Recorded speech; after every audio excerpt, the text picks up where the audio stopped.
29 июня. Смотрите, что делается в лесу. Пошла малина. Хочу поделиться своим опытом. Вот, рассказать, где растет в лесу малина. Где вообще малинники можно найти. Как вы видите, мы собираем вот в сосновом старом таком лесу. Смотрите, чтобы лес был не то что чистый, а где трава растет, где разные кустарники растут. Возможно, даже и другие будут какие-то деревья мешанные. Вот в таких вот лесах и есть малина. Одно из как бы важных таких требований, нужно, чтобы была влага, то есть влажное какое-то место. А значит, это не верхушка леса, а какие-то все-таки более низовые, ну там, где вода как бы хотя бы как-то удерживается, низкие какие-то участки. Вот, как вы видите, вот перед нами мы уже немножко объели. Ну капец, сколько малины. Вот. Я считаю, что уже можно полным ходом отправляться за малиной в лес. Мы собираем в Черниговской области. Я думаю, что и в Киевской области аналогичная ситуация. Тут погода не сильно у нас отличается.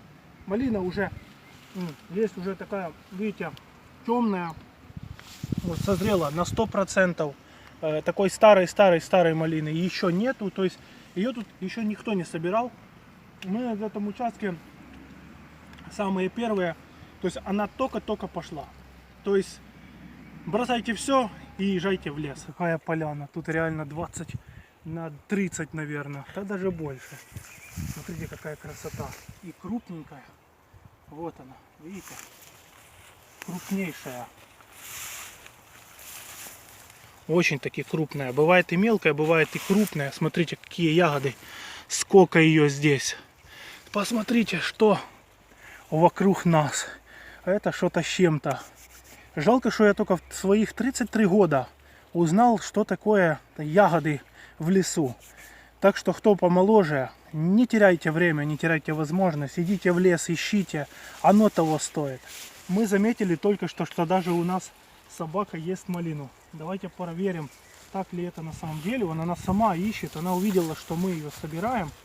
Вот, что мы что-то едим, и она пришла и ест. А ну поближе, смотрите. Ест малину, ест землянику, обалдеть. Вот это у нас такой сыроед, вегетарианец. Смотрите, съела, молодец. Тоже витаминчиками подкрепилась.